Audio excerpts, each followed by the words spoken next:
Hello and welcome to another Randomised Gaming video. I'm Random Gamer Riven and this is the next part of our Destiny series.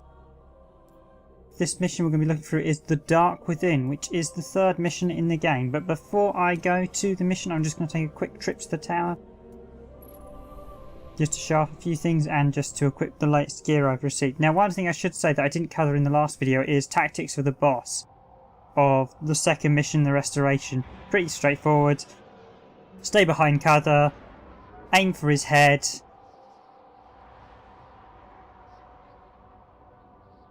try to deal with the enemies if they get too close to you, stay behind cover mainly. I said aim for the head. Again, it's helpful if you try to keep a distance between him, because if you get too close he'll use a stamp on you and take you out. Again, it is a bit of patience and basically just time.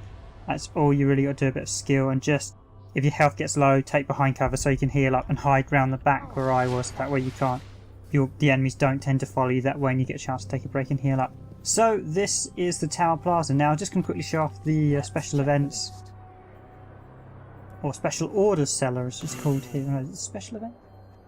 Basically there's the Founder's Seal. And I assume that seal's only going to be available to people who buy the game on release or within the opening few weeks windows. I could be wrong, it could just be for anyone who buys Destiny 1.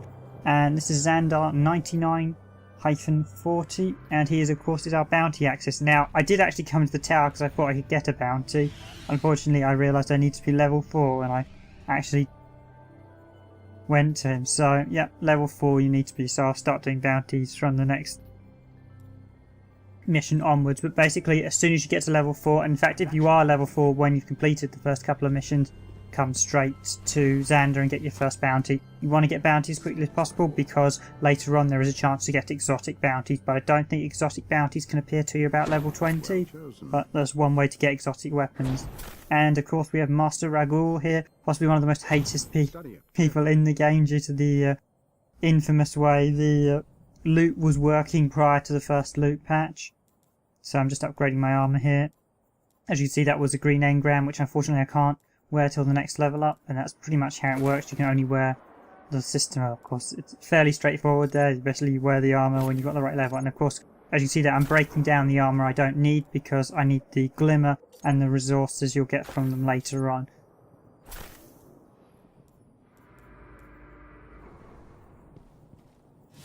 Right, so that's it, that's for the tower. Off we go back to orbit. Not much else to show off really at the minute.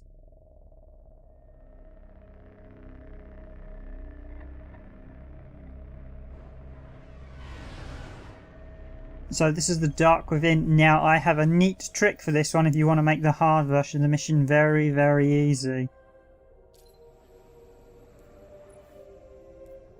It's all thanks to the gold chests. So I do actually go slightly out of my way in this one, but there are, if you do it, it can make the mission very, very easy. One thing I will say is there's a couple of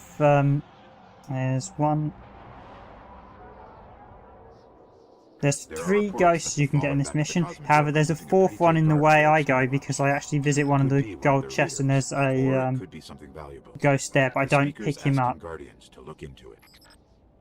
In fact, in this one I didn't highlight him, I'll highlight him in the next run, but there is an extra one you can get because of the way I go. Basically, the whiz is to basically get the rocket launcher from the 3rd golden chest. And that way you can basically blow the boss apart, which you'll see in this video, which is quite amusing. Well, I'm ready if you the only downside is I don't have my swallow, so I am running everywhere. I've not sped this video up or anything, so you can skip forward a few minutes if you want. But if you want to see where the dead ghosts are, hang tight. Because the first one is literally just down this well. You know, this place must have been amazing before. It's actually one of the harder ones to find. You'll notice as you come down here, there is a slight reservoir to the side here, or I'll say redundant old sewage outlet or something. Now he's actually hidden at the back of the bushes here, just around here. You'll notice. And there he is. Yeah, he's a bit tricky to find. You have to be a bit careful. Although from positioning there, he's just nearly next to the sort of metal plates, and that's the first one this stage. The next one is hidden in the cave of level 7 enemies, so it's a little bit tricky to get. You have to be a bit evasive. There is one actually later on hidden in a cave of a level 18 enemy, which is, or is it level 16? Basically a high level enemy that at this point in the game you just won't be able to hurt. The building with the radar. That's the Skywatch.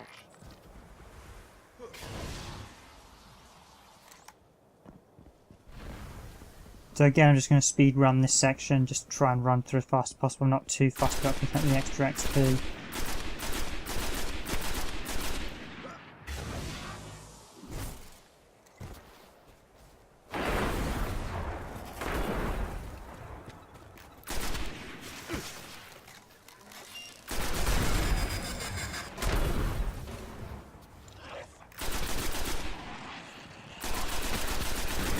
Yes, straightforward dregs there.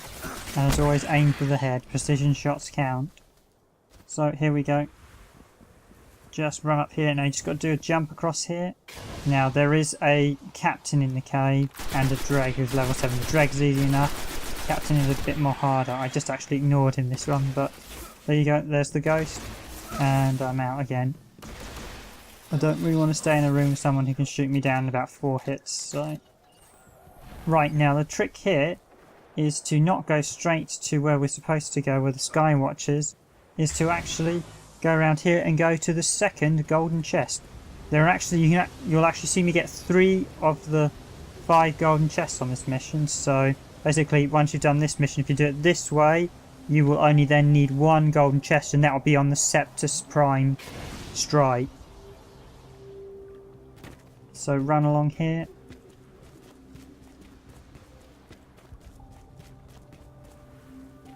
And there is a ghost in this cave as well, but I don't highlight him. He's to your right as you come in. It's a little alcove.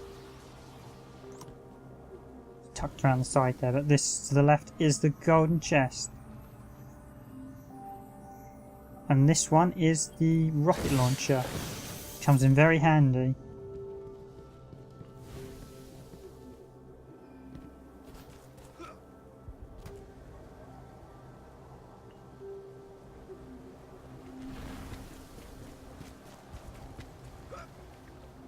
Now the other reason coming this way is because we can get the 3rd golden chest, and that gives us better armour. And you might as well pick up the better armour now. You can actually equip it as well.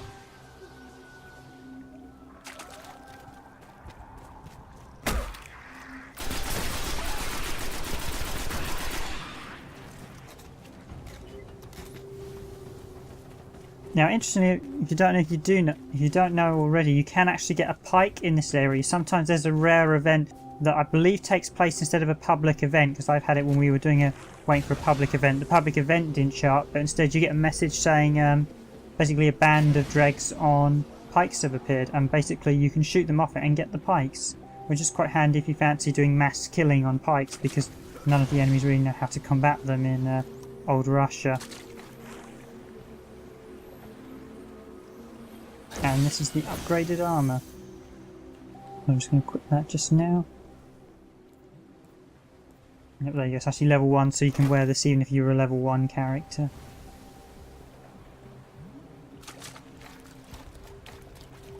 But yeah, if you hang around this area, you can actually get a pike as well, which is quite handy.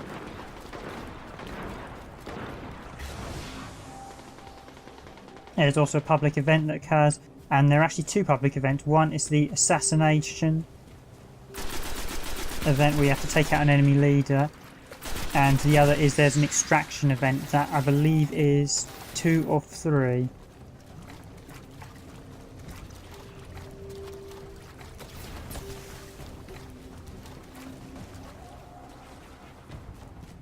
So now that we've got the 2 golden chests, I'm just going to head back to the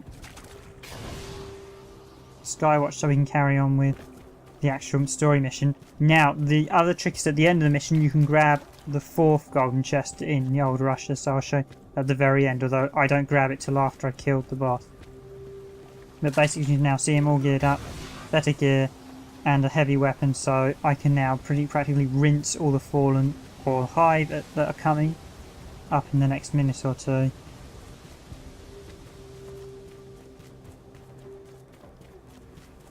I feel like humming the Pretender song, and I would walk 500 miles as we run along at this point.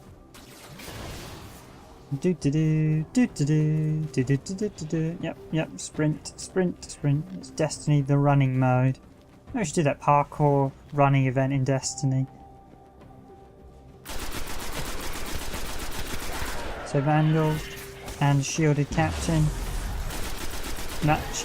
And these ones are actually, the blue shield is actually an arc shield. Basically there's arc, which is blue, void, which is purple, and solar, which is orange, orangey, yellowy, reddy. And basically, if they're shielded, they'll do resist. They have resisted to kinetic shots, so you'll do less damage on them to punch away the shields. Now the shields are quite annoying because they do regen them.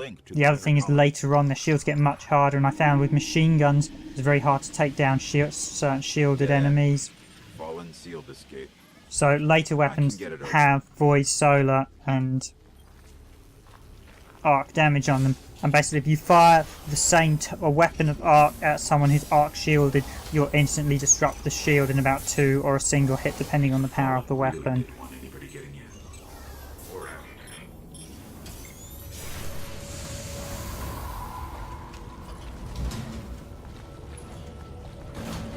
Now one thing I will say, I didn't say before about the hive, is certainly the thrall, the running ones, do remind me an awful lot of Gene Stealers from Warhammer 40,000. I certainly wouldn't be surprised if their design was based on them. And just up here is another ghost.